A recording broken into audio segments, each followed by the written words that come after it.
19 seconds down on Misha Bredevold. And you can see here, Danny, she just, every second counts. Out of every corner, hands on the drop, shifts through the gears, sprints out of the corners. She's just making sure that she finds every second that she can on this run-in.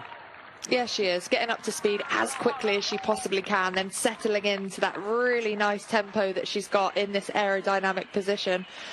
This is what a lot of the riders are adopting now, almost this wrists on the bars technique to try and make them as aerodynamic as possible. Ultimately, you want to try and make that frontal area as small as you possibly can. A few of the riders here just struggling through these corners, a few gaps developing, but this is a chase behind. Antonia Niedermeyer, of course, is in the gap. And then we're going to have the fight for the podium places. But this is the fast run-in to the line. She's got a left and a right with 1.2 kilometres to go. And then a double left with 600 and 300 metres to go to the line for Demi Vollering, but still holding over a minute to her chasers behind. It is one of the most famous finishes, we would say, in the world of cycling, with the famous San Sebastian Classic. As Misha Bredevold just now picks up Antonia Niedermeyer on the run-in to the finish. 10, 6 and 4 seconds are on offer at the finish. The crowds are out, the beachgoers are down on the beach. Demi Vollering is sitting at over 50 kilometres an hour, 1.8 kilometres to go. Just those final turns that she will have ahead of her. It's 1 minute and 4 seconds is the gap from Demi Vollering back to the chasers. But Misha Bredevold is trying to do everything that she can to limit her losses. But Vollering, as she is now into the run to the finish, and those final corners ahead of her, it looks like it's job done. Really impressive from Demi Vollering yet again. And she's got a little bit of a block of Spanish racing. She's going to ride Catalunya after this, and then all her sights will be set on focusing for the Tour de France Femme avec Zwift. But it is Misha Bredevold here doing all of the work. She's flicking her elbow. Is she going to get any assistance from the riders behind? They need to be careful as well and start to think about how they can pick up these final bonus seconds, because a lot of these riders came into today on the same time, 21 seconds behind Misha Bredevold.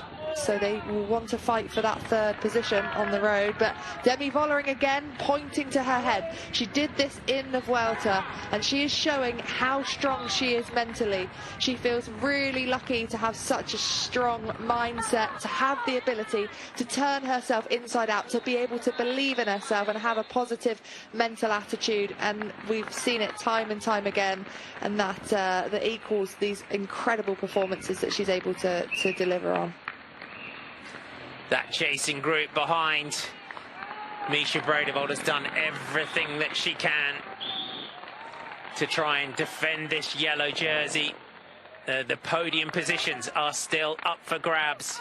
Justine Herrera and Antonia Niedermeyer, Mavi Garcia, but Justine Herrera now attacks out of the group with 1 kilometre to go, chasing the bonus seconds.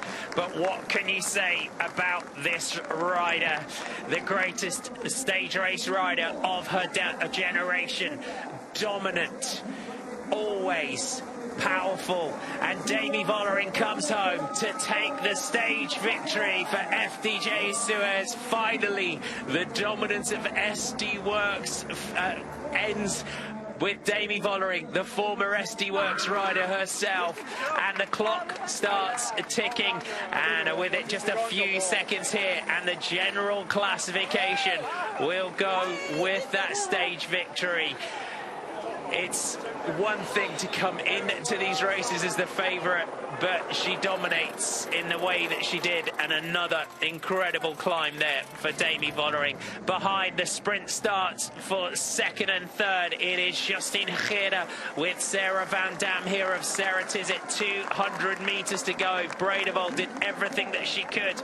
A strong defence of that yellow jersey, but it looks like it's going to be Sarah Tizet, Sarah Van Dam that takes second, and with it the bonus seconds. Herrera comes in for third. Musique, De Jong, Bredevold, Spratt, Niedermeyer and Garcia is your order across the line, but Demi Vollering is your winner. Here's Dilexine Meermont of Ceratizet coming home. But Danny, what can you say about Demi Vollering in the way that she took that?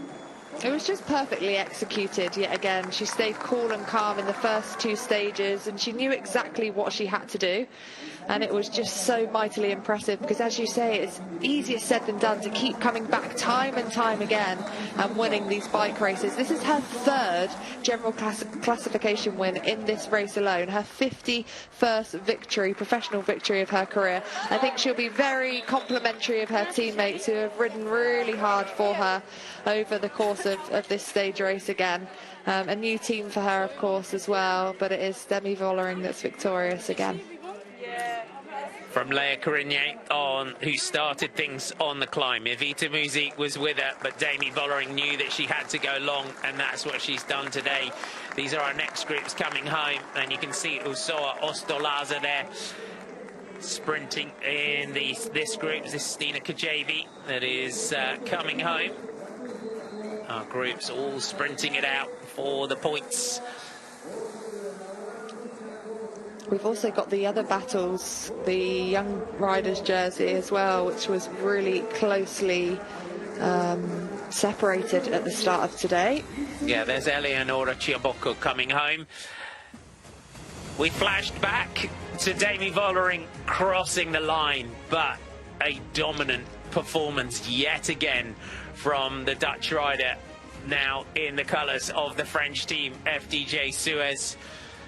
And this is why they signed her 51st and 52nd career victory, taking the stage and the general classification here in Itzulia. Great win for Demi Vollering. I like the changes to the course as well, having that climb much closer to the finish.